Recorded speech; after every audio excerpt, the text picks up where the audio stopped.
On today's American Football Stories episode, we'll recap Week 3 NFL action. American Football Stories is brought to you by Coach Paint. Coach Paint offers the ability to clearly tell a straight video while increasing retention of information in a shorter amount of time. Up your game today with Coach Paint. What time is it? Game time! It's gonna be special. They gonna talk about this forever. Welcome to American Football Stories. Puts his head down, crashes and spins, and dives. Touchdown! Bringing together the many perspectives that make up college football in the NFL. Football is one of the greatest sports ever invented. From players and coaches. Believe, baby, believe, baby. Hey, we playing to win right here, fellas. To the front office and scouts. The public is finally beginning to catch up, but they don't even know half the truth. Us against the world, let's get it. Your hosts, Robert Parker and Nick Knudsen, bring you American Football Stories.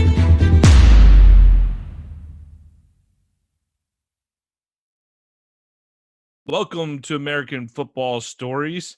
Today is September 27, 2020. I'm Nick Knudsen. I'm joined by my co-host, Robert Parker III. You ready to go, Rob? Ready to go, Nick. All right, man, let's dig into some NFL action. We start on Thursday night in Jacksonville. We don't hide it from the people, Robert. I'm an open and adamant Jaguars fan. It's one of the worst decisions I've ever made in my life to embrace this franchise. And I don't know, maybe I'm just down after this week. It's just another weekend of getting kicked in the gut if you're a Jaguars fan. So I was really hoping to see that this fun group of receivers and running backs and with Minshew would develop, and we've watched them in week 1 and week 2, play pretty well. But on Thursday night, we got the same old Jaguars. Minshew goes 30 of 42 for 275, but a good chunk of those completions were just dump-off passes. And really the Dolphins, I thought on defense, they had a great game plan. They just kept everything in front of them all night. Missing DJ Chark definitely hurt the Jags, but it shouldn't cripple them to that point. It really shouldn't. They've been using a diversity of weapons across the board where they shouldn't be too reliant on one guy yet. Fitzpatrick morphed into Fitz magic. I don't know if you saw the outfit after the game, but the chest hair is unbelievable. 37-year-old was pretty nimble on his feet. Goes 18 for 20, 2 TDs. The beard beats the stash. Rob, Dolphins are competitive this season. It doesn't surprise me that they went in there and they won. It surprised me how they won. I think this team's going to be pesky, but ultimately I think they're going to be a 5 or 6 win squad. But I can maybe see them getting to 8-8. But do you see Tua getting in at any point before December? Or do you think this is Fitzpatrick? If Brian Flores has his way, Fitzpatrick will run this thing for the entirety of the season? I'm gonna go with the latter, Nick. I think Fitzpatrick run this thing, run the quarterback position for the rest of the year, barring injury. I think barring injury, that's the only way that you're gonna see, Tua debut, or maybe like the later weeks when Miami is definitely out of the playoff contention, like week 13, week 14, or something like that. Maybe you bring in Tua to get him a couple games under his belt for next year. But I think Fitzpatrick, rides these things out. Once again, we know what Fitzpatrick can do. We see the highs, we see the lows, and this past Thursday night, that's what you saw. You saw the highs of Fitzpatrick, one of the toughest players in the NFL, just taking off and scrambling and running and taking a hit, not really sliding. It feels to me like, his beard does most of the absorbing when it comes to the contact that he receives. But tough guy, and a gunslinger. And that's what you saw this past Thursday with Jacksonville. I know, Jacksonville was down DJ Chark, but just like you said, losing DJ Chark shouldn't, being the end-all, be-all. But once again, maybe it is. Gardner Minshew, that's his main target. We're going to get into it, but we kind of see the same thing with Drew Brees and Michael Thomas. So I just think this was a great win for the Dolphins. Jacksonville played the first 2 weeks, out of their minds. Maybe they're coming back down to earth a little bit, but we shall see moving forward. But great win by the Dolphins, Nick. Yeah, great. Big-time win. I got to see that glorious beard in person a couple of years ago when he was playing here in Tampa. I was at a movie in the offseason. I was in a movie theater. He walks by with his kids, a couple of kids, and I was like, is that Ryan Fitzpatrick? The kid taking the tickets as a football fan. He's like, yeah. He's like, yeah. It's like, so that beard, just as glorious in person, man. Good for Miami. Good for Fitzpatrick. I like to see what they're doing down there in Miami. They kind of seem like they're coming up pretty good. Let's see how the Jags bounce back after, pretty positive week 1 and 2. That's a bummer to show up with that kind of game on that kind of stage. So Chicago goes to Atlanta. Let's jump to Sunday action. Man, the Falcons, the Dirty Birds did it again, Rob. The Falcons were up 26-10 heading in the fourth quarter. And really just unbelievable that the Falcons do exactly what they've done time and time again. And I'm going to, instead of dwelling too hard on this here, I want to take a quick Atlanta take. I know we're not really like a hot take podcast, but my spidey senses are tingling here a little bit. I think some changes are coming for the Falcons. Atlanta might be a dark horse for the Trevor Lawrence sweepstakes. He's from Cartersville, Georgia, just north of Atlanta. Am I crazy to think that? Because I think what they'll do, I don't think they're going to get the 1 pick, but I think they're kind of trending toward finishing bad enough to where they'll have a high pick, and they could swap that with a couple other things. They'll pay a king's ransom, but I think they'll do it. I think Arthur Blank is crazy enough to do it, especially with the new regime. And I think that he might end up in Atlanta next year. What do you think about that prediction?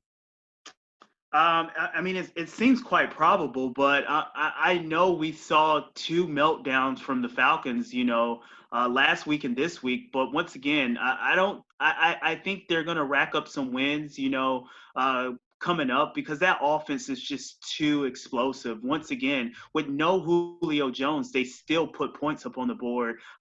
Todd Gurley had a pretty decent game. Calvin really just seems like he's unguardable no matter, what cornerback he's going up against. But once again, the Atlanta Falcons kind of give this one away. I know last week against the Cowboys, you heard, some sports pundits talking about Matt Ryan, but in my regard, it was more so of the defense. And once again, I think you see the defense again kind of letting the Falcons and Matt Ryan down on the offense side of the ball. But, your head coach and Dan Quinn, he's a defensive guy. That's where he made most of his money, on the defense side of the ball, and it just seems like he can't come up with enough stops in the second half to win the game. So I know his seat is getting a little bit warm right now, but let's just look at this, Nick.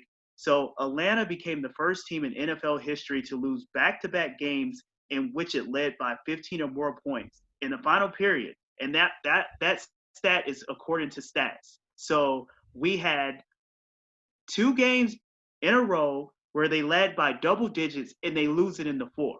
Oof. So someone's going to be, out in the forefront, and someone has to take the onus. And whether it's going to be Dan Quinn, whether it's going to be Matt Ryan in the offense, or whether it's going to be the whole defensive unit, someone has to take the blame for it. But once again, Atlanta's just they're looking good earlier in the game, but for some reason they're losing it late in the game. Hey, it's Matt Ryan is still producing. That defense is struggling a little bit. Dan Quinn, this is just not a good look. We obviously, dude. Dan Quinn made a Super Bowl. Like, let's get back. We'll get back to the Falcons in a second here. Let me cut over to Chicago real quick so we don't go too deep in the Falcons without mentioning the Bears. Neither one of us has been impressed with what Trubisky did in week 1 or week 2. We figured that the wins were kind of keeping the stink off of Mitch a little bit. We thought the spell would wear off when the Bears started losing. Trubisky gives way to Nick Foles after throwing a pick on Chicago's opening possession in the second half. And the Bears looked much better with Foles at the helm, didn't they? I mean, they scored 20 points in the fourth quarter. They ended up winning the game 30-26. Foles ends up 16-29, 188 yards, 3 TDs, 1 interception, which even the interception, it might have been a TD, but it was overturned by the officials. So Foles gives the Bears a different look, Rob. The Bears are 3-0. Are they a serious threat? We saw Rodgers just go to New Orleans tonight and beat the Saints. Are they a serious threat to deal with the Packers in the North? I think they'll at least be a playoff team with Foles. Yeah, I mean, if you asked me that question, last week or week 1, I would say no. But that's just because Mitchell Trubisky was at the helm of the Chicago offense. But once again, you just like you mentioned, you bring in Nick Foles and he throws 3 touchdowns. One of them was an interception. It was ruled a touchdown, but it kind of got overturned by an interception. So he could have had 4 touchdowns. But once again, Nick Foles definitely knows how to push the ball down the field. And that's one thing that Allen Robinson and Anthony Miller loves, a quarterback that can push the ball downfield and get vertical. And I think that's what one aspect that Nick Foles bring that Mitchell Trubisky doesn't bring, the fact that he can, open the field up and throw downfield. And I think, this is what everyone thought was going to happen. Nick Foles is going to come in and take over for Mitch Trubisky, and that's what you're seeing. So I think this is Nick Foles' job moving forward. If, Nagy was to go back to Mitch Trubisky barring injury, I would be very, very shocked, Nick. Same here. 100% agree. We've been saying it after week 1 and week 2. It's just a matter of time. Time is here. Nick Foles is Nick Foles' team. They didn't spend a 4th-round pick on the guy for nothing. Good on the Bears for putting him in. Good on Foles for, once again, Foles comes up clutch. It's just what he does. That's his reputation, right? But let's get back to the Falcons real quick. All right. Dan Quinn, we know he led the Falcons to the Super Bowl, but what's the deal with these late game losses? Like, why can't they close them out? I don't know, Nick. It really is baffling. I know last year, if you looked at that defense, if you look at the defense side of the ball, they really took some major hits with injuries. So last year is kind of a misnomer, if you ask me. The Super Bowl, I think, Dan Quinn has some fault in that, but I think that was more so of Kyle Shanahan in the play calling, where you should have been running the ball instead of putting the ball in Matt Ryan's arm and throwing the ball. So I think it's a lot of mismanagement that caused the Falcons to kind of lose these late games. But once again, the Falcons is just not a good team, Nick. They're really not. They have great pieces. They have great talent scattered around. But as far as being a great team, they're just not there yet. Yeah, and I'm not sure Quinn's going to get a chance to fix it at this point. But just remember, my Trevor Lawrence theory started in week 3. I think I could see a situation too where he might say, I don't want to play for the Jets. There might be some work behind the scenes with some hometown folks. That's all I'm saying. Trevor Lawrence to Atlanta. I'm calling it right now. All right. Go ahead. No, I was gonna say, Nick, that's pretty interesting prediction. I think that's one story we're gonna have to, follow moving forward. So let's just keep that in the back of our minds. I'm gonna take a note on that. Yep. and say, hey, the hometown kid going to the Atlanta Falcons, that can definitely be a story in the near future. Plus, do we want to see the Jets ruin him, or do we want to see him actually have a chance in Atlanta? Yeah, there you go. There you go. All right, the Rams going to the Bills in Buffalo. What a game. I mean, the Bills, they do their best impression of the Falcons before closing out the Rams. Buffalo sprints out to 28-3 lead in the 3rd quarter. Josh Allen threw for 311 yards, 4 touchdowns, 1 interception. He leads 4 straight TD drives. But then the Bills surrender 4 straight to LA. 2 takeaways help spur the Rams' second half rally. Goff goes for over 300. Darrell Henderson gets the workload in the backfield today. 114 yards, 1 TD on the ground. Cooper Kupp, 9 catches for 107 yards, 1 TD. And former Bill Robert Woods gets in on the action, 5 catches for 74 and a TD. LA comes all the way back. They take a 32-28 lead with 4:30 left in the game. But the Bills answer. 11 plays, 75-yard drive. They scored a 3-yard pass from Allen to tight end Tyler Kroft, but there's a little bit of help from the officials. They failed to convert on a 4th and 9, but a defensive pass interference call keeps it alive on the play before the score. Rob, the Bills are 3-0. We've talked the last 2 weeks. We both like this Rams team, I believe. We think they're a contender in the NFC West against a very good Seattle team. So they get their money win after beating the Dolphins and Jets in weeks 1 and 2. Are you ready to look at Buffalo as a Super Bowl threat? I personally need to see – I'm not ready to surrender the crown for New England until Buffalo proves it. But are you ready to look at this offense that just keeps putting up numbers against anybody you throw in front of it as a real threat to go to the Super Bowl out of the AFC? I think you have to, Nick, and the reason why I say that is because of the defense. I know we didn't see it too much. The Bills' notorious good defense, but that I think a lot of that had to do with Jared Goff and Sean McVay. I think that their offensive scheme, they're hitting on all cylinders. Definitely getting Cooper Kupp, Robert Woods, and Henderson involved in the game, and they were down Cam Akers. You know, their high draft pick in the backfield due to injury.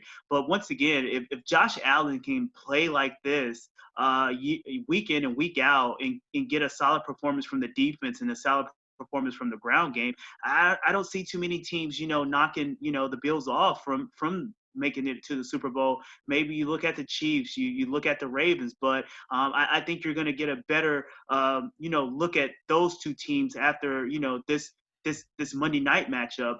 But once again, the Bills have it all. It just seems like they're hitting on all cylinders. They have the running game. They bring Stephon Diggs over in a trade, and it seems like he's panning out pretty well. And Josh Allen looks like he's more of a proof as a passer. So with all that being said, Nick, I think the Buffalo Bills is definitely a legitimate Super Bowl contender. I'm very impressed with Josh Allen's development. I was definitely in the camp of he's only getting drafted this high because of how big he is. I wasn't impressed with Allen coming out of Wyoming. I thought he was overdrafted, and he's really proven the doubters wrong. This was a good win. Against LA. I think Buffalo is gonna probably hit a stretch in the season where they have to deal with some injuries. Let's see what their depth looks like down the stretch. But top level talent, Buffalo could play with anybody in the league. I like this Bills team, but not ready. Unfortunately, you share a division with Bill Belichick, so I'm not ready to give you that crown just yet. We'll see. All right, Washington, the football team, went into Cleveland to play the Browns. Not much offense in this game, Rob. Browns were opportunistic, though. They took advantage of a couple of Washington mistakes to win. 3 Dwayne Haskins interceptions led to 3 Browns TDs, 2 from Nick Chubb, 1 from Kareem Hunt. Washington did hold a 2017 lead deep in the third before Haskins' last pick and a forced fumble sack from Myles Garrett that really helped the Browns take control and put it away. This Washington football team, they're not likely to win a ton of games this year, although in the terrible NFC East right now, I think they're in first place. But they're not going to win a ton of games. Haskins is going to keep making mistakes. But I like where they're headed. I think Haskins is really being thrown in the fire with a chance to develop. It feels like there's a little more around him this year than there was last year, even though there's not a ton around him yet. Rivera, he just has his team fighting every week. I always loved his teams in Carolina. I mean, they weren't the prettiest. It's not the prettiest brand of football to watch. There's going to be growing pains with Haskins, but I think they got their QB of the future. They got a great head coach. Do you share my level of optimism about Washington? Or just a little bit. I love Ron Rivera as the head coach. I think he brings a level of toughness and grittiness to that locker room. But just like you said, I think Dwayne Haskins has been thrown in the fire. You're going to see the ups and you're going to see the downs with Haskins, mainly because he doesn't have a lot of pieces surrounding him. I know you have McLaurin. He's the number one guy over there. The running game is not the best running game.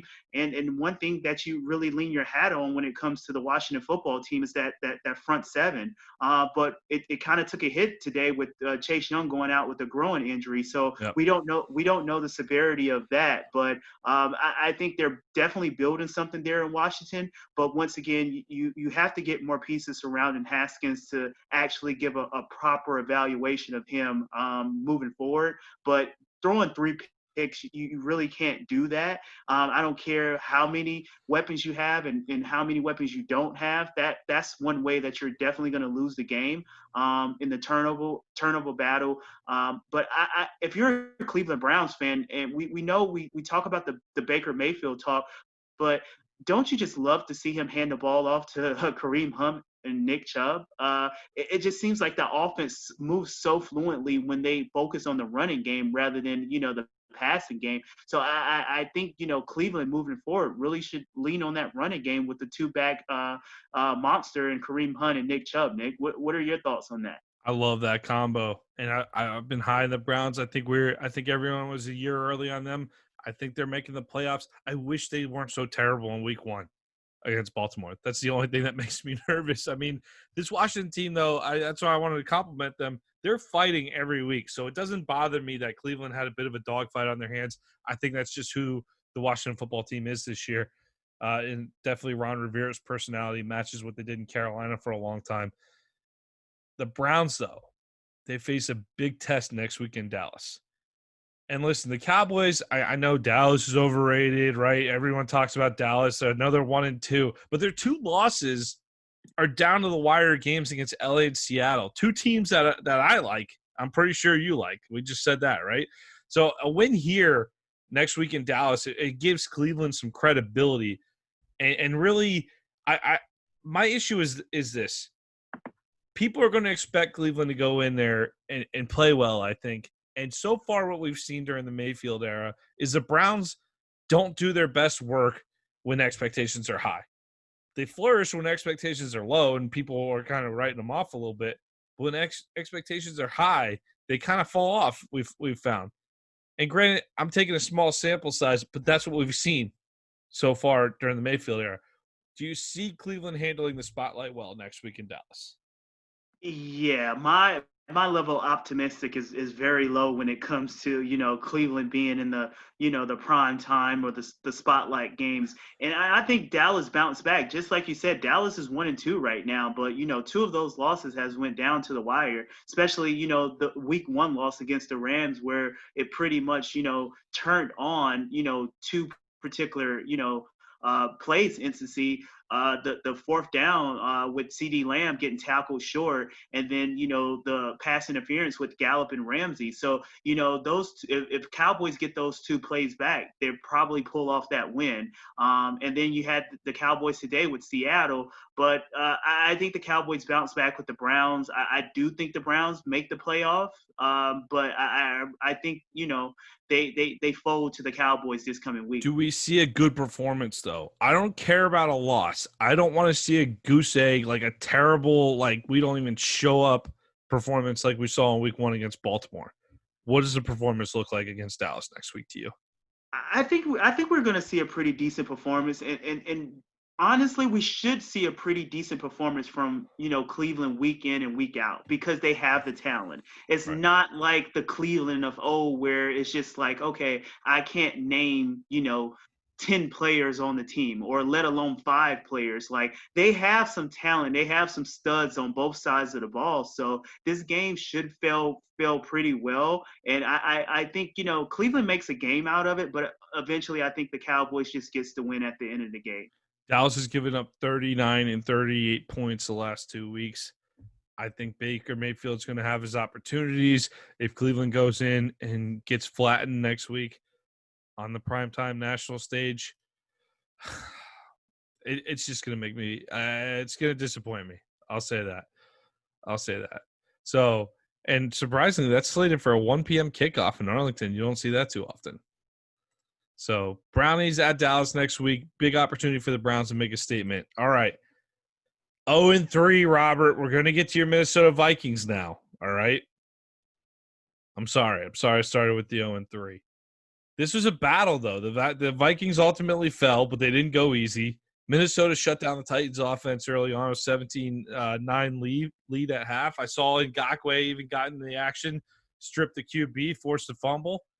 You had to be feeling good, though, when Justin Jefferson broke away on that 71-yard touchdown in the second half. The rookie from LSU put on quite a show heading onto the end zone. I'm sure if you watched any NFL football today, you saw that highlight. But, Rob, do you think those awesome dance moves from Jefferson had anything to do with the fact that the Titans then proceeded to score 2 touchdowns and 2 field goals on the next 4 drives? Yeah, I think that dance to the end zone kind of rubbed the Titans the wrong way. I just want the Rook to kind of lay off that moving forward. We don't want to show up too many players and teams moving forward. I mean, we can't really do that because we're 0-3 right now. But I think the Vikings played pretty decent today. I mean, especially on the offense side of the ball. Justin Jefferson kind of broke out. You know what Adam Thielen's going to give you week in and week out. Same thing with Dalvin Cook. But, with this Minnesota Vikings team, it really comes down to the defense side of the ball. And when you can't stop anyone, that's a hard thing to do, to kind of pull out and win a game. Derrick Henry, he kind of got on the board. He hasn't scored a touchdown this year, and he got on the board against the Vikings with 2 today. So, but you tip your hats off to Minnesota. They came out and they fall. They just fell a little bit short. But they're 0-3. They need a win because I just don't see it's a tough sled in moving forward, especially with that schedule that they have out there. So maybe we can see Minnesota tanking for Trevor. Maybe that's one of my predictions, Nick. I know you said you're just dreaming on that.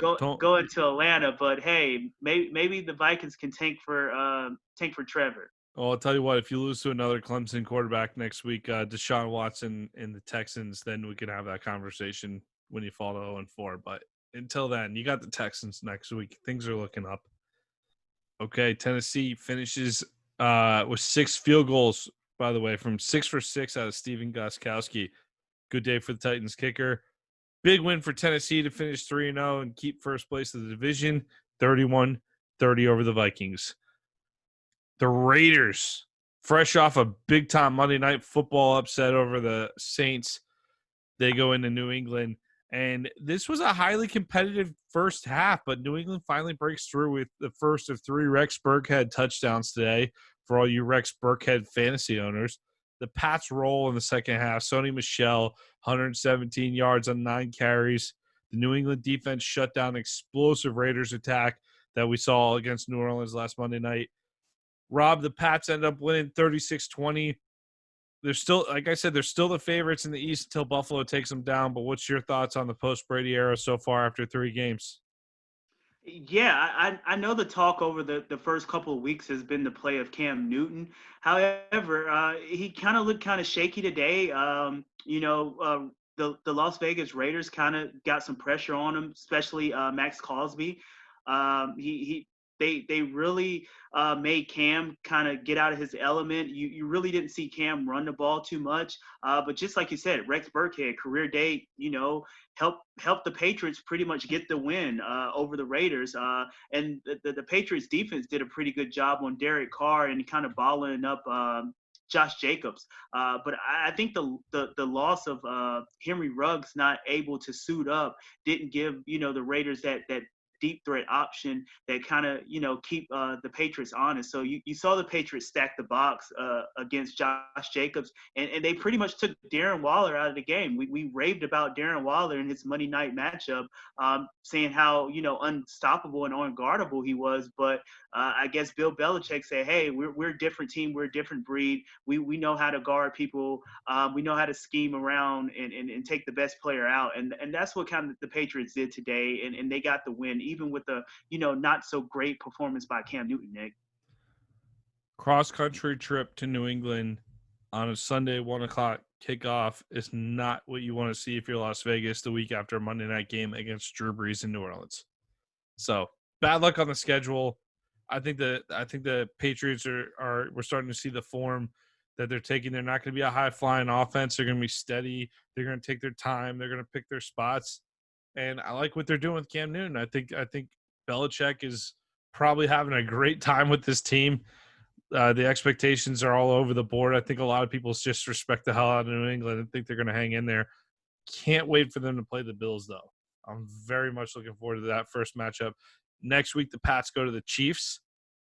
They got the Broncos on the 11th. They got a bye week. First San Francisco and then Buffalo the first week in November. And they'll play Buffalo in week 16 as well. So that's looking like it's going to be the AFC East right there.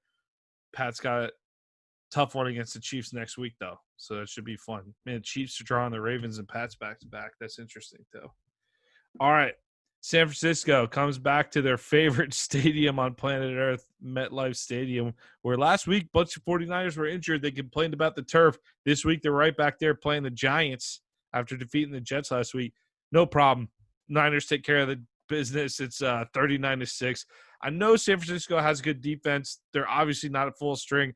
But if the Giants are going to look like this without Saquon Barkley, it's going to be a long, long year. Like, I just feel bad for New York in general, New York and New Jersey. The Jets and the Giants, they're not really doing anyone a favor by playing this fall. You're supposed to kind of help with life, and you're not really helping right now. The Giants managed 251 yards, 66 on the ground.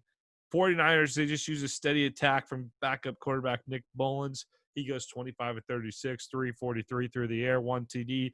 They kind of just steadily poured on the points to the 36-9 victory.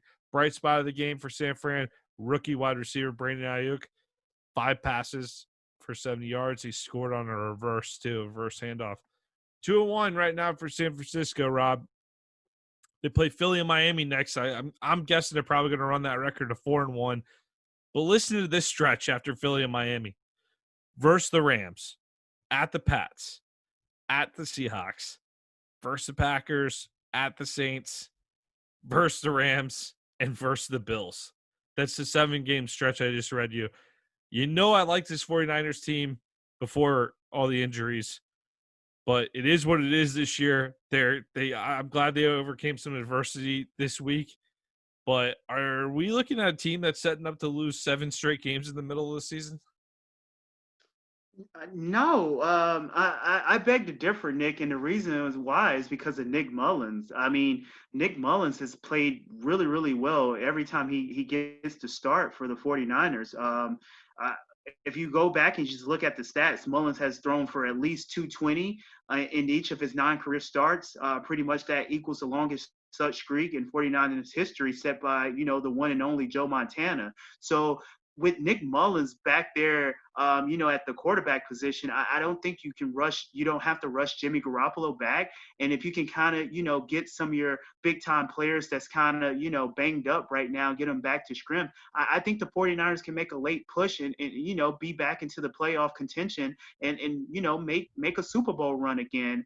But just losing Nick Bosa, that hurts a lot. But this game this 49ers team still has a lot of talent. So, and you saw that, especially with the debacle, the slashing of the Giants. I mean, granted, it's the Giants, but to hang 36 up on, bad turf, like the 49ers said, I think that was an impressive win. It's good when they come back. We have different opinion on that stretch. I think that stretch is going to be a lot of trouble for them. I think they're going to come back to earth this year. It's just at some point, I think it's too much for them to overcome. And you can officially count me as a 49ers doubter going forward. Although I do think they rack up wins against Philly and Miami the next 2 weeks. All right, let's move on. One team, probably the most disappointing team in football here this year. The Eagles tie the Bengals. 23 apiece. They go play a full overtime. Nobody scores. Joe Burrow makes Cincinnati very watchable. Like, I always want to know what he's up to. On the red zone, whenever I check in, I kind of zone in on that one. 31 of 44, 312 yards, 2 touchdowns. A tie is just the most unsatisfying thing in sports. I'm surprised the NFL still does this. Like, if anything, after the first overtime, why not go to, like, a college-style overtime and just kind of figure it out? Like, I hate that there's ties still in the NFL. Like, so, Rob, I'm going to put you on the spot. I talked about the Bengals. I talked about ties being disgusting. But I'm going to set you up, and you're going to have to explain to the city of Philadelphia what the hell is wrong with the Eagles. But before you reply, let me set the mood.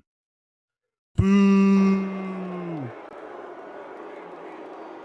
Yeah, that definitely was going to be the sound if, fans was allowed to come in the stands. Nick, the Phillies just, they haven't played well this whole year. Whether, you want to blame it on Carson Wentz in the offense, or whether you want to blame it on the defense not getting enough pressure, or, the secondary has just, been abysmal. Whatever the case may be, this Eagles team is just not a good team all around. And I think that's what you're seeing right now. But just like you said, just ending in a tie, that definitely have to be, a sour taste in your mouth, because it's like you're tying with the Cincinnati Bengals, who have Joe Burrow at the helm, which is a rookie quarterback. So you're telling me Carson Wentz couldn't go out there and beat a rookie quarterback? That's kind of unacceptable, especially if you look at his contract and the commitment that the organization handed over to Carson Wentz. But I think, the Eagles fans are really, really upset and angry right now, as they should be. And I I mean, we think, hear them booing in the background yeah, right now. yeah. So I just think, this team is not a great team, and they have a lot of deficiencies on both sides of the ball. And we might see, I hate to say it, but we might see Jalen Hurts being a early entry and coming in to kind of, switch things up. We might see that. So keep an eye out on that. But right now, Nick, this Eagles team is just not really playing good football right now. All right, we're gonna play Find Phillies first. I know Philly fans, chill out, chill out. All right, we got you, we heard you. All right, let's stop the booing. All right, thank you. All right, so we're gonna play a game, Robert. It's called Find the Eagles' First Win. Next week they play at the 49ers. Will this be the Eagles' first win? I don't think so, Nick. All right, at the Steelers on the 11th. I don't see them getting a win with against Pittsburgh either, Nick. How about when Lamar Jackson and the Ravens come to town on the 18th? Definitely not. The MVP coming to town. I just don't see that win happening. So are we going to have to – you're telling me we're going to have to wait and for the Eagles to be 0-5-1 to play on Thursday night against the Giants to get their first win on October 22nd? Exactly. That's when you might see the Eagles' first win, playing the Giants. A division opponent. I think as bad as the Eagles is, I think the Giants is even worse. So therefore, I give the nod to the Eagles in this one. I just don't see them getting a win up until that week, if you ask me, Nick. So Philly fans, we heard you. We know you're there. But hold on for about another month, Robert's saying. October 22nd. It's going to be a rough couple of weeks if Philly starts 0-5-1. I'll tell you that. So it's by week 3, you're starting to kind of get to know who these teams are this year, and you could write off a couple of fluky things. But man, you get the Bengals at home. You got to take care of business if you're a for real team, and we expect more out of Philadelphia. That's a rough break. Good on Joe Burrow for going on there, and just Joe Burrow's got the Bengals competitive in every game this season. That's pretty damn impressive for the rookie, Rob. It really is, and I think I read a stat earlier. I think Joe Burrow actually leads the NFL in passing attempts. Yeah, I mean it helps when you're down too. Just give it to Joe. I saw a little chatter on Twitter about these good quarterbacks coming in having to play behind bad offensive lines, and I don't know how much you buy into that the Bengals are going to get Joe Burrow killed. I honestly think Joe Burrow is the type of guy that's a franchise changer. I think he is, and the reason why that Joe Burrow can also make plays with his feet. I know he took a big shot in the game today, and he kind of got shaken up and went down. But once again, I think that was just a quarterback, standing in the pocket, knowing the hit was going to come and try to deliver the pass. So I hats off to Joe just standing there and taking the hit. But once again, I think he can make plays with his feet and make plays with his arm. So I think moving forward, Joe is definitely going to fare well in this league. Yeah, I agree with that. I think there's some overreaction to that big hit that you're referring to. Let's move on to Houston and Pittsburgh. Probably the most entertaining first half of football on the 1:00 time slot. This was really back and forth. I mean, the Texans were up 21-17 at halftime. And then if you were watching Red Zone, it just kind of disappeared. Of course, it disappeared because the Texans, they after rolling in the first half, David Johnson, Randall Cobb, they get in the end zone. Second half, it was just ugly. Texans go 3 and out on 3 of their 4 drives. The only decent drive they had ends in an interception. The Steelers used that possession as a springboard for a 12-play, 79-yard drive to score the go-ahead touchdown with 6:24 left in the game. Pittsburgh wins this one 28-21. I think we already sounded the alarm on Houston. We're already a little worried about this team. But we're also giving them a break because your opening schedule is Kansas City, Baltimore, and Pittsburgh. That's a brutal stretch, man. You get the Vikings and the Jaguars coming up the next 2 games. Maybe you get back to 2-2 or 2-3 if you're the Texans. But it's a little disappointing if you're Houston. Your playoff team last year, you really probably expect to at least win one of these games. Yeah, especially with the type of caliber of Deshaun Watson at the quarterback position. Early in this game, Deshaun Watson was dealing. I don't know if you watched this game or you tuned in, Nick, but I saw him hooking up with Will Fuller, Randall Yep. Cobb. Randall Cobb actually had a couple plays where he looked like the Randall Cobb of old. So once again, we know what Deshaun Watson is going to do week in and week out. It's really comes down to the others, and the others are Will Fuller, Randall Cobb, David Johnson. The type of production you're going to get out from them, and once again, the defense.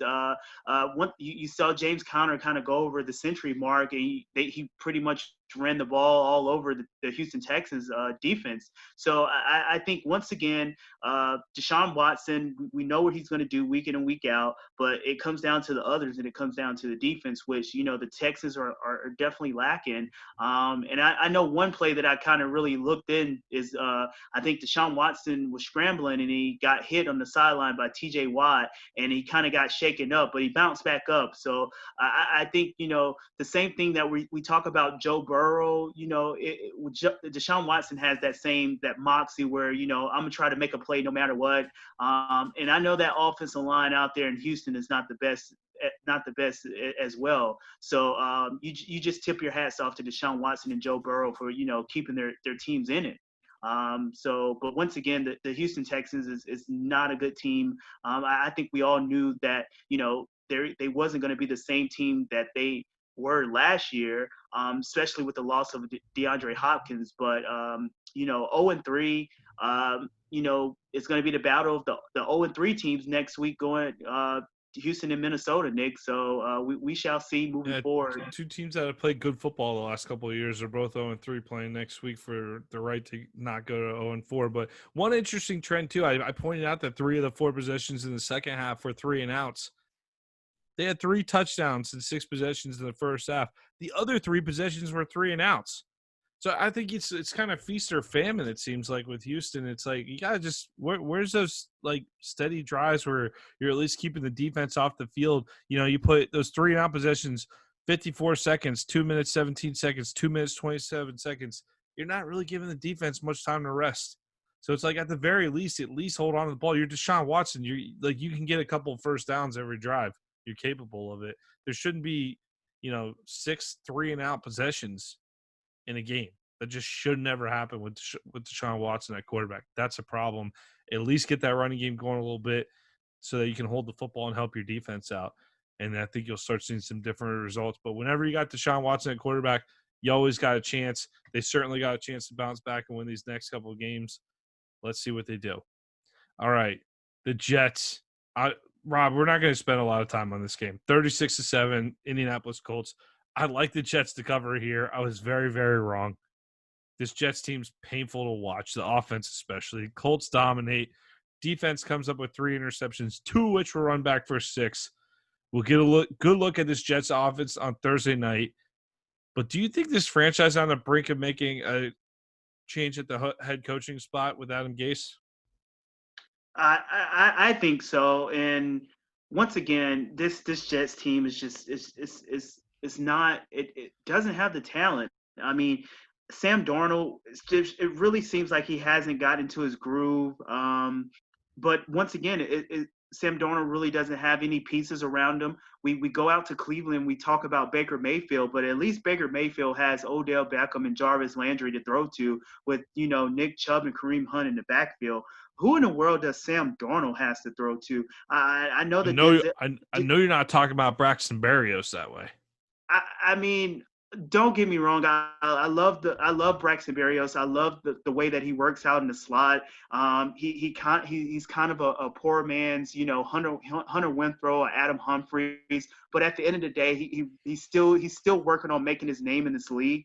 But outside of the rookie Denzel Mims, and I know Brashad Perriman was actually banged up and he didn't even play today, and tight end Chris Herndon. So Sam Darnold on the offense side of the ball is definitely limited with the weapons that he has. But once again, Sam Darnold has to control the things that Sam Darnold can have. He can't throw 3 interceptions, just the same way that Dwayne Haskins throw 3 interceptions. Like you just can't do it, no matter what type of talent you're playing with. And I think Adam Gase's seat is, getting hotter and hotter, every day of the week. And I think Sam Darnold might have to, unfortunately might have to move out of, New York and kind of rebuild somewhere else. It kind of seems like his time in New York is kind of up. I know I might be saying that prematurely, but once again, I think he needs a fresh start. I really do. But what are your thoughts on that, as far as, the Jets picking up his 4th-year option, or him potentially moving on with a different team and a different environment? What are your thoughts on that, Nick? It's hard to analyze the guy when you don't have an offensive line. I feel like every time I look over at a Jets play, he's running for his life. And I feel like he makes a couple of good plays out of it, but he definitely takes risks. He's always been like, even at USC, when he had more talent on his team, like he's a risk taker. I mean, like, I don't think they play the same way, but I'll just quick comparison, maybe like a Jameis Winston type, where he's just not afraid to stick it in there and really go for it. But when you don't have the talent on your side, that's not a great style, and it kind of can hold your team back a little bit in some ways.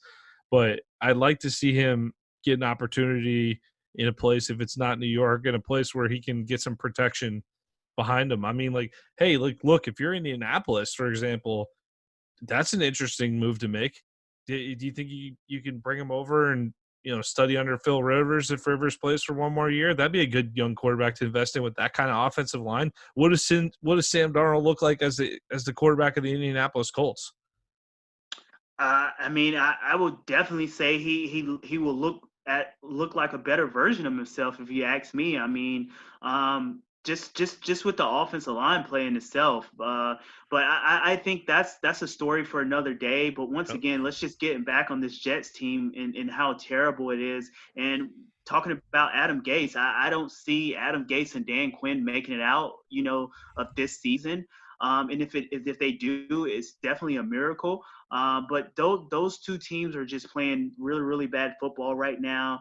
And unfortunately, that Jets fan base is I'm pretty sure they're not surprised. But once again, when you're a fan base like that, your level of expectation is definitely to be competitive. And right now they're not even competitive, Nick. So it's sad to watch. What's the old acronym? Just end the season. Right. So no more Fire Marshal Bill, JETS, Jets.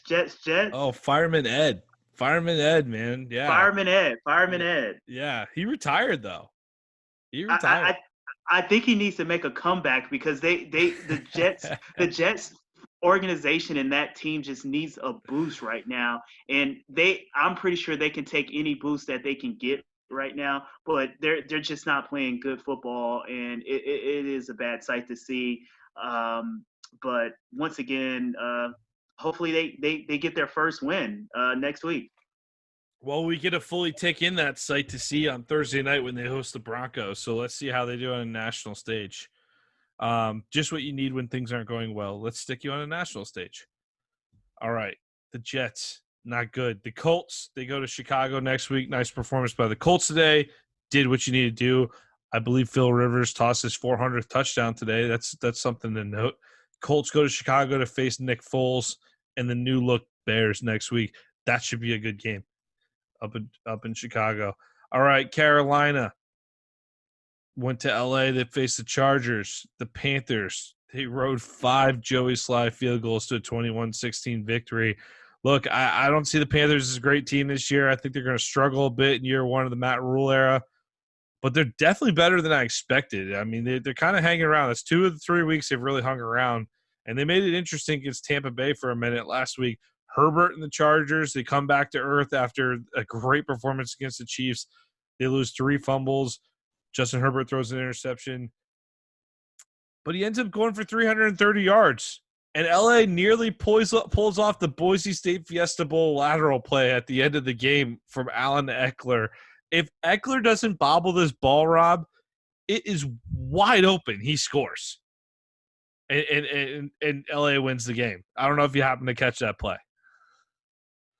Yeah, I kind of turned it off by that point, but I did catch the highlights, and you're right. If Austin Eckler catches that, it definitely goes in for a touchdown. Yeah. But I think one of the things that I really looked out is the leadership in the play of Teddy Bridgewater. He suffered a gruesome injury a couple years back, and his career probably was in jeopardy, but he bounces back. No Christian McCaffrey, no big time receivers on the outside, and all he does is just go 22 of 28 for 235 yards and 1 TD. I know the numbers don't seem that gaudy, but once again, he just managed the game. He knows how to manage the game, doesn't turn the ball over. And, to have a player not by the name of Christian McCaffrey on that offense, I think he did a hell of a job to come out and get the victory, definitely with the Chargers defense. We saw the Chargers play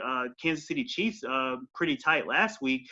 Probably should have got that win, and then come back and lose to Carolina. So I think you have to tip your hat off to Teddy Bridgewater, and I just love his performance and love the way that he leads and manages the team, Nick. I'm a big fan of what Teddy's doing in Carolina right now. I think I think the fit's great there. He gets to play under Joe Brady. We saw what Brady did with Burrow at LSU last year. He's a knowledgeable veteran. He's gonna keep the Panthers around in a lot of games. I mean, he's got the arm to do it, but it's nice that he's also a guy that you could tell just to keep it in the box, and he'll do it too. So he could he's a guy that you could put in there that you trust. I like him as a Panthers quarterback going forward. So I think that's a great fit in Carolina. How do you feel about game 2 of the Justin Herbert era in LA? Once again, I think he played well. Definitely, some mistakes within the pocket from read progressions going for one receiver to another. Mhm. But for me, it seems like him and Keenan Allen definitely has some chemistry going there. So I think moving forward, the quarterback position under Justin Herbert is in good hands out there with the Chargers. I really like the Rook, and once again, big guy that can also take off and run. So that's one thing that they can lean on is his legs as well. Yeah, he's done a great job for being thrown into the fire. You knew they weren't expecting to use him this early. You knew he wasn't expecting to play this early. So I've been impressed with them through 2 weeks. They're not going to be a flashy offense, but you know what? They weren't going to be with Tyrod Taylor either. This is who they are this year. This is who they are. I think that they have a chance to develop, getting Herbert the reps. I don't think they're sitting back there killing the guy. So I think that this is not a bad situation for a rookie to play in. It's a good year to just invest in him. And, it's obviously tragic the way he got the job. Still feel terrible about that Tyrod Taylor situation with the doctors out there. But 2 weeks, I give Herbert a thumbs up so far. I've been pretty impressed with him. All right, let's kick it out to Denver. Tom Brady and the Bucks. They go out there to Mile High. They win 28-10. Really not much of a contest here. I just want to point out, as a Florida Gator fan, the Broncos are the same organization who rejected Tim Tebow, and Jeff Driscoll is your starting quarterback right now. I just want to point that out. So for Gator fans will probably appreciate that more than others. And I like Jeff Driscoll, don't get me wrong. But this is the same organization that rejected Tim Tebow. Anyway, Brady, close to 300 yards. No Bucks really jump off the stat sheet in this one on the offensive side. Gronk gets his 6 receptions. I don't know if you heard about it, if it was much of a national story, but locally, Gronk was being asked, hey, what's going on? Why aren't you getting in the game a little more, with the receiving game a little more? And he kind of like smirked and was like, they brought me here to block. So he's kind of played it down, but you could tell there's maybe a little more of a point to get him in there with 6 receptions today. But the Bucks D, this team's about the defense. I know Tom Brady and Gronk their pictures are on all the marketing material. Leonard Fournette, all these big names on offense, but the Bucks D is really where it's at. 6 sacks, 10 hits on Driscoll. Take care of business, Tampa Bay. TCO BTB. Rob, for the Broncos, when does Drew Lock return? Because it was pretty tough watching Driscoll at times today. Yeah, it was, and I appreciate that, Jeff Driscoll, Tim Tebow analogy earlier, Nick. I'm a Florida fan as well, so I definitely see what you was doing with that one. But moving on, it's kind of hard, it's up in the air. I heard reports out there that, Drew Lock might come back, anywhere from, 3 to 5 games or anywhere from 5 to 7 games. So I think, they're really monitoring the severity of the injury because you don't want to rush back your franchise quarterback. And I definitely think Drew Lock can be a franchise quarterback. He has all the tools that you need to play the position. But once again, so I can see anywhere from 3 to 5 games that Drew Lock might return. Do you see Blake Bortles starting on Thursday night? They brought in Blake Bortles. We might see a Blake Bortles, Sam Darnold, showdown on Thursday. But once again, Jeff Driscoll might have something to say. He's been there. He knows the playbook. But don't be surprised if Jeff Driscoll starts the game and he gets pulled for Blake Bortles. I think we could see that. I think we're seeing some Blake Bortles in a Broncos jersey on Thursday. I think that's happening. Well, meanwhile, 3 to 5 weeks, you're saying with Locke. We'll keep an eye on that. But this Denver team, pretty tough without it, especially when you're going against a top team like Tampa Bay. I think a lot of Tampa Bay games are going to look like this year, just a stout defense and Brady just kind of chugging along. So Bucs take care of business and prove to 2-1. All right. Detroit goes into Arizona. They steal one late in the desert, man. We talked about the Lions, they're going to kick themselves for that Bears loss with DeAndre Swift dropping the ball. But if he catches it, they're 2-1 right now. I know they laid a goose egg at Green Bay last week, Rob, but this type of performance shows me that this Detroit team is a team to look out for in the wild card. And I realize we're talking about a 1-2 team right now, but I say that because I really like the Cardinals. And I think the Cardinals are definitely going to be in that mix. And I know they made some mistakes today. Murray threw 3 picks, but the offense still racked up close to 400 yards. Hopkins had 10 receptions, 137 yards. Do you think this Detroit team has a shot at a wild card run, or do you think this was just kind of a one-off where Arizona played a little sloppy?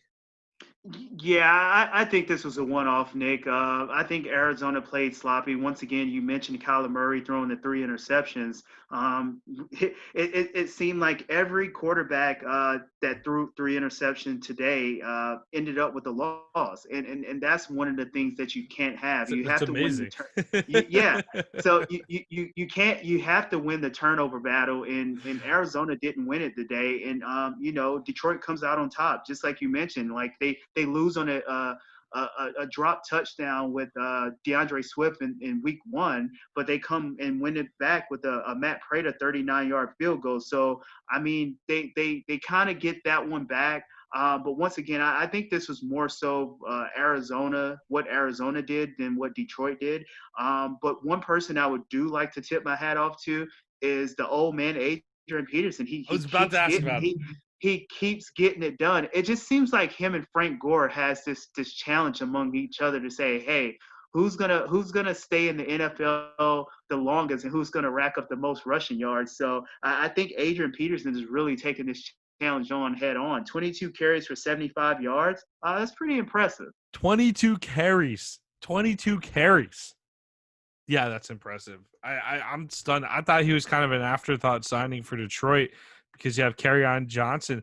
I definitely expected DeAndre Swift to be a little more involved in this running game, but man, because he had no carries today, by the way. I saw he played. He had a reception, but yeah, the old man, 22 carries for 75. Man, they're going to lean on Adrian Peterson going forward, it looks like. So Lions, sneaky okay, I think. Might be in the wild card mix. I'll probably regret saying that, but I'm impressed. I like that win over Arizona. That's a good win for them out in the desert. Could be 2-1 right now, though. Could be 2-1. All right, man. Let's go out and finish 4:00 hour out in Seattle. This was a fun game. It went back and forth, but for the second straight week, Dallas falls behind. Dallas comes back. 30-15 early in the third quarter. Seahawks are up. and Dallas comes all the way back and takes a 1-point lead, 31-30 with 3:59 left in the game. But unfortunately, it's almost 4 minutes left in the game, and you only have 1-point lead, and Russell Wilson's the other quarterback, dude. So he serves it up to DK Metcalf with 1:47 left. Seahawks convert the 2-point conversion to go up 38-31. And by the way, DK Metcalf, did you happen to catch the Leon Lett style fumble out of the back of the end zone when he was stripped as he was showboating on the way in? Yeah, that was very Leon Lettish or Deshaun Jackson. I know it's a lot of people on social media was just saying, DK just Deshaun Jackson that one, and I was just like, what are you doing, DK? Run to the goalpost, kind of run through the play and not ease up. But great play by Diggs on that one to cause a touchback. I thought that was a great heads up play, but definitely a blunder on DK's part. But he made up for later on in the game with the game winning touchdown. So he did make up for it, but I don't think we're going to see DK making any more plays like that. But just tip your hats off to Russell Wilson. I know it's early in the year, but it just seems like Russell Wilson is just running away with this MVP award. And Tyler Lockett, it just seems like, he can't, he's unguardable right now. It just seems like the rapport that Lockett and Russell Wilson have together, that, that's definitely one of the dynamic duos in the NFL right now from a quarterback to receiver standpoint. But 5 TDs on the day for Russell Wilson, like, wow, that's very impressive. Yeah, 5 TDs on 315 yards. Second straight game with 5 TDs, if I'm not mistaken. Russell Wilson's playing some great football right now. The running game, not quite as potent for Seattle, but why worry about it too much when you got Russell Wilson tossing it around? You got a lot of good weapons on the outside. 4 receptions for Metcalf, 9 receptions for Lockett. Lockett has 3 TDs today. Greg Olsen had 5 catches today for 61. I mean, lots of different weapons in that Seattle passing game, but good weekend for Mississippi State quarterbacks. On the other side, Dak goes for 472 and 3 TDs, and it really looked like we might be witnessing a miracle in the making. As he's about to get sacked, he stumbles, he catches himself, and he just launches one to the end zone. And based on the way he threw it, I thought he had an open man. But you look at it, and it was just all Seahawks there. I mean, I know there's a couple Cowboys in the area, but looking back on it, I was like, where was he throwing? Was he just – do you think he panicked after, realizing he wasn't down? Yeah, I think he kind of – I'm pretty sure that was premature. If he could have had that one back, I'm pretty sure he would have did it different. Yeah. It just really seemed like he kind of panicked and just kind of like, okay, let me just chuck it up and see what happens. Yeah. Yeah. So, but yeah, I'm pretty sure if Dak wish he could have that one back, Nick. Look, this Cowboys team is tough. Yeah, but I think they've shown us something here in the first 3 weeks, but I think they're going to be an up and down team this year. But I'm ready to crown Seattle the favorites in the NFC. I don't know if I'm behind on that trend anyway. Maybe Vegas was there in the preseason already, but I'm really impressed with what I see from the Seahawks so far in 3 weeks. Yeah, I'm right. I'm right with you, Nick. I just love the way the Seattle team is playing. We know the type of coach that Pete Carroll is, and we know the type of player that Russell Wilson is from the quarterback position, and he's having an MVP season. If they can kind of get that running game going and kind of get that defense back to, being the defense of old, I think Seattle is going to be a tough out moving forward, Nick. Yeah, the Seahawks move on to play. They play at Miami next week versus Minnesota, at Arizona versus the 49ers, and then at Buffalo. So on November 8th, Seahawks at Bills. Get ready for that one. That's a great matchup this year. We'll move on to our Sunday night matchup. The Packers went down to New Orleans to play the Saints. And Aaron Rodgers' company, you've been high on the Packers all along, Rob, since week 1. But you're very high on them this year. They go into New Orleans. They pull off a 37-30 win, something Tom Brady and the Bucs couldn't do in week 1. Rodgers goes for 283, 3 TDs. Allen Lazard was just making, it's like every time I looked away for a second, Allen Lazard was making another big catch. But Aaron Jones, steady 16 carries, 69 yards and a touchdown. Drew Brees bounces back after a pretty rough Monday night performance, throws for 288 and 3 TDs. Kamara was definitely heavily involved in that receiving game, 13 receptions, 139 yards and 2 touchdowns. Emmanuel Sanders showed up tonight too. This was a good back and forth game. I can't really knock this. I can't really knock the Saints too much on anything. It's just two of the better teams in the NFC going at it. One team's got to lose. I think statistically the game's pretty even. You know, you look at it, New Orleans had one fumble that was lost. But other than that, I thought both teams played pretty head up.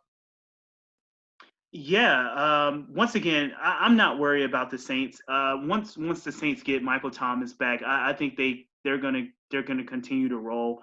But the play of Alvin Kamara, like, wow, 13 receptions, 139 yards, and 2 TDs, along with 6 carries for close to 60 yards. I think Alvin Kamara is definitely the bright spot in the Saints offense right now. But once again, it's just definitely going to open up when Michael Thomas come back. So Drew Brees is definitely going to be happy when he gets his number 1 target back. But I think this game is more so about Aaron Rodgers and what the Green Bay Packers did.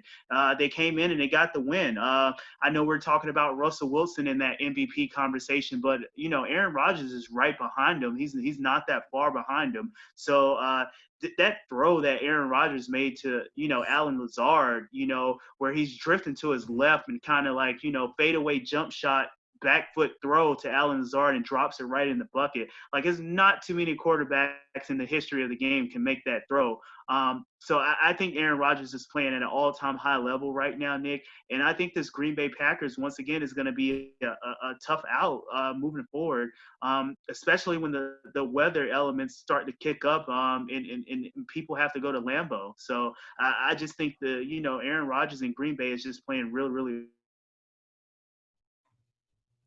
Yeah, you got the Falcons next week if you're the Packers. The Packers go on a bye on the 11th, and then they come to Tampa to play Tom Brady and the Bucs on the 18th. That should be their first big test outside of New Orleans here. Looking forward to that game.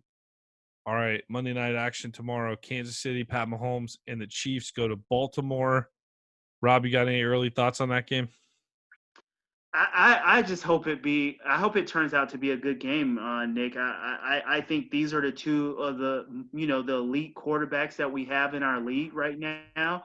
I just want to see both teams give it their all, and whoever loses, it really doesn't matter because I think you're going to see this matchup later down the line anyway. So I think I think Andy Reid is probably going to hold some stuff back on the the play calling aspect of it because I don't think he want to tip his hand if they have to meet up later in the year. But I think you're just going to see a hard fought game between both teams. But I like the Ravens in this one because I just think they're better on the defense side of the ball than the Chiefs. So I'm definitely leaning the Ravens on this one. So give me Ravens on the money line. I think I made that pick earlier in the week when we did our preview segment, gambling segment. So I do like the Ravens to get the win in this one, Nick.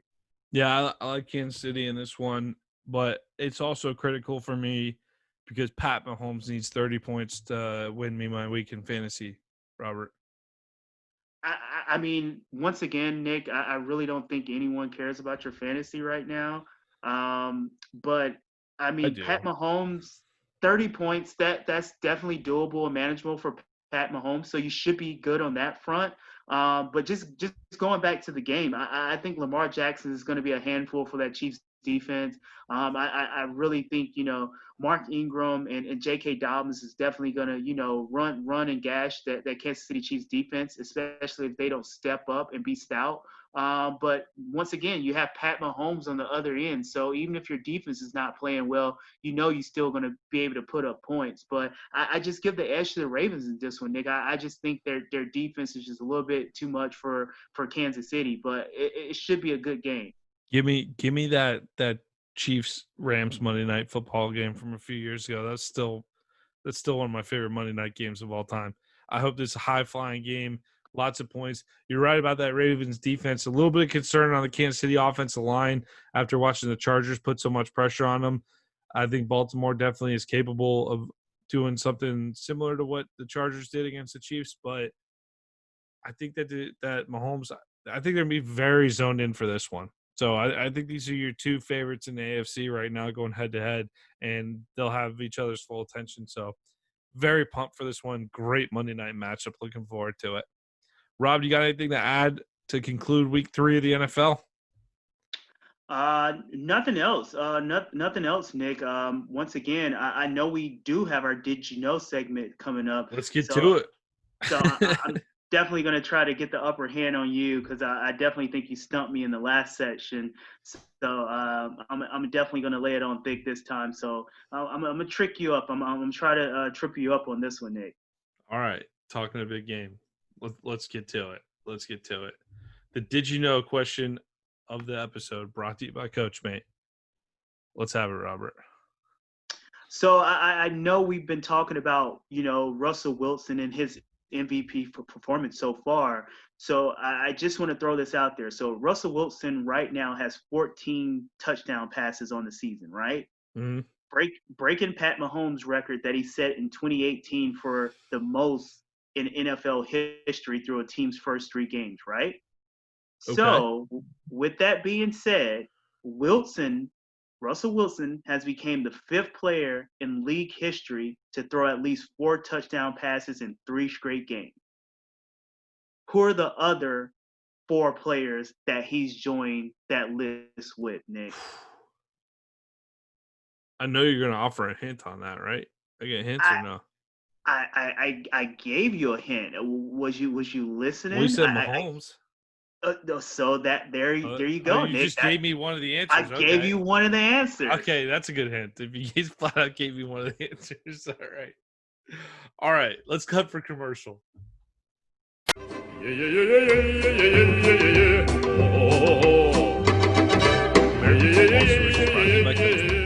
Coachmate offers the ability to clearly illustrate video while increasing retention of information in a shorter amount of time.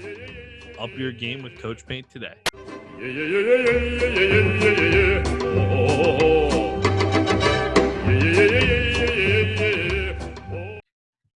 So before we went to commercial break, Nick, the Did You Know question was, with Russell Wilson throwing 5 touchdowns today, he has become the 5th player in league history to throw at least 4 touchdown passes in 3 straight games. Joining what other players? I gave you one of the answers earlier with Pat Mahomes. So You have 1, 2, 3 more guys on that list. So can you name those guys?